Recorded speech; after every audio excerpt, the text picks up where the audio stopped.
Hello everyone, welcome to the video. I'm Shakes, and today I'm going to be showing you guys how to get into Diamond in Valorant. Now, Diamond isn't exactly the hardest rank to get in Valorant. Obviously, there are Immortal and Radiant, so I don't know why I just said that. But the point is, it's not incredibly hard for the average player to get into Diamond. You know, if you're in high Gold or Platinum, you pretty much already have the ability to be a Diamond player. You probably just need to make a few gameplay changes that are going to give you a massive advantage in game that you don't quite know yet. So that's what this video is for, because Diamond is kind of like the bridgeway between the pretty decent players in Platinum and the really good, you know, the top level players in Immortal and Radiant. So if you do want to make the push into Diamond, there are a few things you definitely have to understand, because honestly, the difference between a Platinum player and a Diamond player isn't that big. At least in terms of aim skill and game sense, there's not that big of a difference between the two ranks. There are a few things you definitely have to understand, and if you just take into mind some of the tips that I have in this video, you're definitely going to be able to get there in just a few days. Now, the first tip that I recommend that you employ if you actually want to get to Diamond as fast as possible is that you have to take advantage of overpowered strategies and agents. Now, what I mean by this is play the agents that are generally better, like Jet, like Cypher, like Breach, like Omen. These are just some of the agents that are generally just better in the game,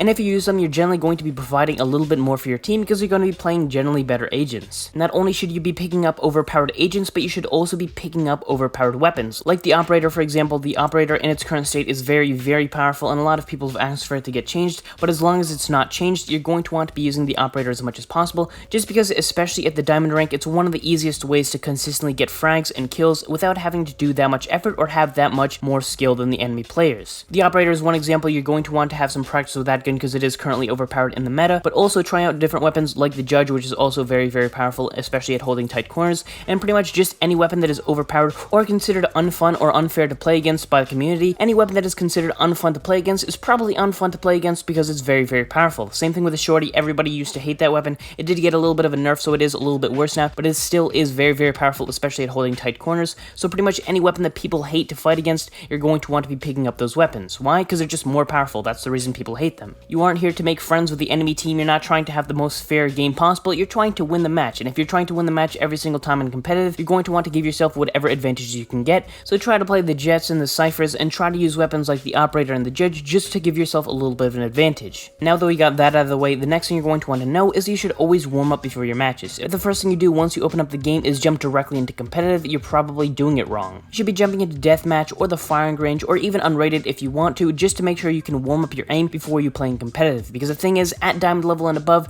people don't really have potato aim anymore. If you plan on winning the majority of your aim duels in your competitive match, then you can't simply just jump into a competitive match as the first thing you do in a day. Even top level players like Hiko and Tens always practice their aim before they jump into a comp game, just because while you can't have fantastic aim, they both have absolutely fantastic aim from playing decades of, Counter-Strike and having so much experience in competitive FPS games. They do have absolutely insane aim, but just because you have insane aim, that doesn't exactly mean that you're always going to have it, especially if you don't warm up. If you do actually warm up, you're just going to make sure that your aim is precise, so when you actually jump into a competitive match, you're not going to be aiming like it's the first time you're picking up a mouse. Speaking of aiming like it's the first time you're picking up a mouse, if you recently came from console or you just don't have that much experience in competitive FPS games, you might not have that fantastic aim, especially compared to people who are at Diamond and above, who usually have some experience in CSGO, Rainbow Six, other PC games that have came out that might give them a little bit more of an advantage when it comes to just aiming overall. If you understand that you actually don't have fantastic aim skill compared to players at this rank, then the best way to actually improve your aim skill isn't just playing normal Valorant matches, it's actually to play in an aim trainer or just play in Valorant Deathmatch. Now, as for aim trainers, you can play AimLab, which is entirely free, or you can get Kovacs for $10, which some would say is a little bit better. And you can play these aim trainers if you want, the most effective and time efficient way to improve your aim, because there is so little downtime when you're actually aiming, so pretty much every single second is devoted to actually improving your mouse control. The problem with playing in a normal Valorant match is that so much of the time is spent, setting up smokes, waiting for pushes, watching sightlines, while only a few moments per round is actually spent testing your actual aim skill, so that's why it's such an inefficient way to actually improve your aim, while playing in an aim trainer or playing in deathmatch is just going to spend way more time actually aim training without having nearly as much downtime as regular Valorant matches. So if you realize that aim is really something that's holding you back from getting to a higher level, I'd definitely recommend trying out some aim trainers or just spending a little bit more time in deathmatch or even the firing range to improve your aim so you can finally reach Diamond and above. And on top of that, the next thing you're going to want to understand is kind of an extension of having good aim. It's going to be that you're going to want to focus on having good crosshair placement. Now, it's kind of hard to understand how do you get better crosshair placement, but it's not actually that much about your aim, it's more about your game sense and your map knowledge. The more you understand how players play and the more you understand how the map works, the better your crosshair placement will be, because crosshair placement at its core is pretty much just pre-aiming where the enemies are most likely going to come from, and if you do have good game sense and map knowledge, you're going to have a pretty good idea of of where it is that the enemies are probably going to come from. The reason crosshair placement is so much more important at diamond level than other levels is that because at other levels you can kind of just focus on flicks and having generally good aim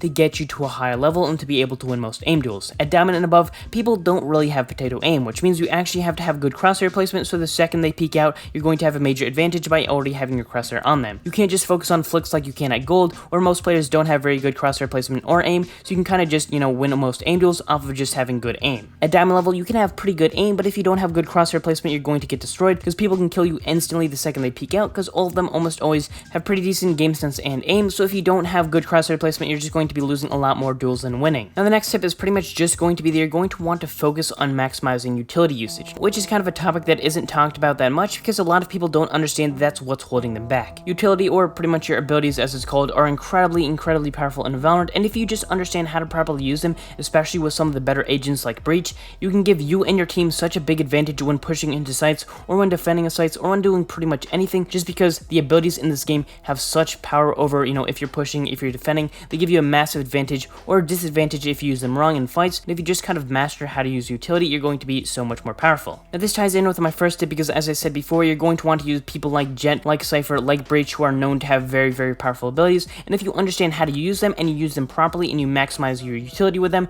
you're going to be so much better of a player. Now let me give you an example. If you're a Jet and you don't understand how to use your E ability properly, you're just not going to be nearly as good of a Jet as you can be. Jet's dash ability is pretty much a get out of jail free card, but so many Jets don't know how to properly use it. They just use it for movement, which is a terrible idea. You're going to want to use it to deny trades in this game, and if you understand that and you use it properly, you're going to be so much more powerful than a Jet who just uses it to get around the map. Breach, on the other hand, in the current meta is incredibly powerful right now, just because he has 3 flashes which pop very fast. If you talk with your team and you pop each of the flashes at the right time as you guys are pushing in, it's going to be incredibly easy to push into sight if you just know how to use his abilities properly. Abilities in this game are incredibly cheap, especially compared to Counter-Strike, which makes it such a good idea to buy and use them every single round because they can have such a big impact on the game. Now tying in with that tip, you're going to want to focus on a few specific characters, and you're going to want to truly understand how to play them. You're not really going to want to focus on a single character because someone else can insta-lock it and then, oh, you're out of luck. Looks like you're gonna have to play Viper for the first time. Ooh, she has poison? That's kind of unsanitary. Why would I...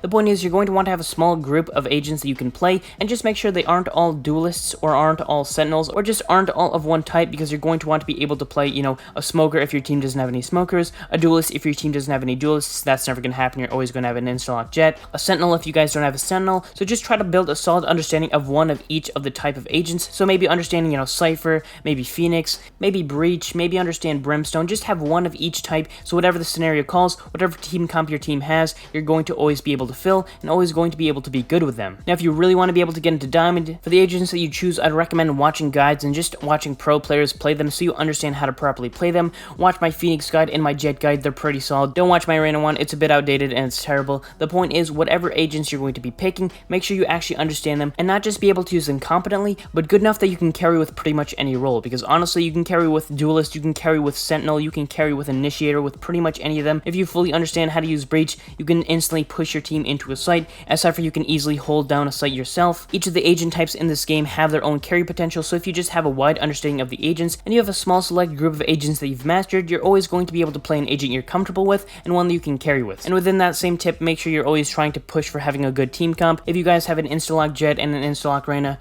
well, you're probably gonna lose, but assuming you don't lose, you have to have positive thoughts from the beginning of the match. You're still just choosing your characters. It's not a lost game yet. Try to pick, if your team doesn't have smokes, pick the smokes. If your team doesn't have a sentinel, pick the sentinel. If your team doesn't have a Sova, pick Sova if it's on Ascent, because Sova's OP on Ascent. Focus on building a good team comp over being the 4th duelist, because yes, while you are the best Jet in the world, and I would never say otherwise, sometimes it's better to have a decent Omen over the best Jet in the world, because oftentimes having the other roles missing, like not having a smoker or not having a sentinel, will really hinder your experience. And even if you do have the best players in the world, if you have the wrong roles and nobody's playing sentinel or nobody's playing smokes, then you guys are already going to be fighting a very uphill battle, even from just the agent screen. The next tip is just to be more patient, which is very important at this level, because oftentimes teams will be a little bit smarter when pushing. They may fake a push in showers and then be across the map. They may play in all different sorts of ways at Diamond and above, because people just generally communicate more and are a little bit smarter. So if they do, don't be discouraged. Don't try to make things happen. Don't try to push if you don't know where the enemies are. Just try to be patient, play on your sites, or if you're on the attack, play slowly. Always check your corners. Just be very patient, because it's not your job to make things happen as fast as possible. It's your job to win. One of the biggest things that holds players back, especially if they're on defense, is that when the enemies aren't pushing their site, oftentimes they like to push up just to check if the enemies are there, maybe have a little sneak peek, see if the enemies are getting ready for a push, but this is one of the worst things you can do. You always want to play patiently, you always don't want to give the enemy any information. The best thing you can do is get information while staying alive. If you've ever watched a pro game, one of the most important things a player can do is get information and stay alive. So if the enemies are pushing onto site, a good thing that you can do is stay on site, don't even engage, just get the information to your team that they're pushing onto site, and if you're still alive for the retake, it's going to be so much more powerful because you guys are going to have all the information and you guys are going to have the numbers. Valorant itself is very much a numbers game, and a 5v5 is so much easier to fight than having a 4v5, so if you stay alive, if you get the information, and you play slow, and you play patiently, you're going to be amazed by how much better you begin to perform in your matches. Now the next tip is going to be pretty simple, which is why I'm going to go over it pretty fast, and it's pretty much that you're going to want to always communicate better with your team. That doesn't just mean if they're all rushing, you're going to tell the enemy, oh, they're coming for me, I'm going to die, rip, this is so sad, can we get 10 likes? It's not just like that. Even if the enemies aren't there, that's a very, very important call. If you're watching a site and no one is pushing, remember to call it out, because that's just as important a call out as saying all the enemies are rushing. In Valorant, knowledge is power, and just knowing where the enemies are and knowing where the enemies aren't, keeping tabs on the enemy's location, and just having good map awareness is one of the biggest things that's going to allow you to get to Diamond and above. And obviously the best way to have good map awareness is just to communicate with your team. Communication alone is one of the biggest reasons why 5 stacks are so powerful, so if you just communicate a little bit better, you're going to be surprised by how much that helps you. The last tip, and probably the most important tip I can give you about getting to Diamond, is you should never get discouraged if you don't do well. There's always next round and always a next match. Yes, there are some times that are super infuriating. He just runs around the corner with the stinger, it's perfect timing, he got incredibly lucky, it's the second you stop looking at that area. That happens in Valorant, and it happens in pretty much every competitive FPS game. There's just going to be times where things don't go your way. There's going to be matches, entire matches, where things just don't go your way. The timing is off, they get incredibly lucky, you miss the easiest shot of your life. It happens. It happens even to the best of us. You know, Hiko, Tens, almost all these players, even though they're the best in the world pretty much, even they don't have perfect games every time. They don't always top frag, they don't always win, they don't always hit their shots, and that's the same for you. Except, of course, you're not a pro. The point is, even if you try your best, even if you do everything you can, you're not always going to win your matches. You're not always going to top frag, you're not always going to hit all your shots, and that's okay. There's always going to be a next round for you to really prove your ability, and even if you end up losing the match, there's always going to be a next match for you to get new teammates and have a new opportunity to win. And even if the next match doesn't go well, and the next match doesn't go well, and the next match doesn't go well, don't worry, there's always a next match to play. But if that one doesn't work, then maybe you should move on. Maybe Valorant isn't your thing. Jokes aside though, getting tilted and discouraged is one of the biggest reasons why good players can't get to a higher rank, because they simply can't take it. They think, oh, this loss is my fault. Oh, I missed a shot, I must be terrible. Oh, I hate this game, this is terrible. Valorant will be frustrating sometimes. That's going to happen for every single competitive FPS games. That's how they're built. But if you just stay confident, you're like, okay, maybe I didn't have the best round right there. Maybe my teammates suck. Maybe I didn't have a very good match. That doesn't matter. There's always going to be another opportunity for you to show how good you really are. And if you just kind of integrate this kind of mindset into your gameplay, not only will you have way more fun and enjoy Valorant way more, you're going to become way better of a player. Take my word for it, if you enjoy the game and you don't hate yourself every time you play, you might just play a tad bit better. It's not the hardest science. Enjoying the game more will probably make you play a little bit better, but if you just employ this, you're going to have way more fun, you're going to be winning more matches, and overall, Valorant's just going to be a better experience overall. Back when I cared so much more about my rank, getting into Diamond was really challenging because I took every single loss as my own fault, but once I realized, you know what, maybe I should just try to have fun, maybe I should just try to enjoy the game. Yes, I'll have some losses, but I'll also have some wins. If I just care about and focus on the wins and try to get better, I'm going to have more fun. I'm going to become better at the game. Once I thought like that and I focused on my wins and playing better myself, that's when I really got into Diamond, and that's when I actually began to rank up. If you guys do the same and you employ these tips into your own gameplay, I promise you can get to Diamond and above. You're probably going to be able to get better than me because I suck at this game apparently. But yeah, that's pretty much all the wisdom that I'm going to be giving you guys on how to get into Diamond in Valorant. Thank you guys all so much for watching. It means a lot that you checked out this video. Like the video if you liked it, comment if you have any suggestions, and subscribe if you want to, or if you don't, I don't really care. And yeah, see you in my next video. Peace.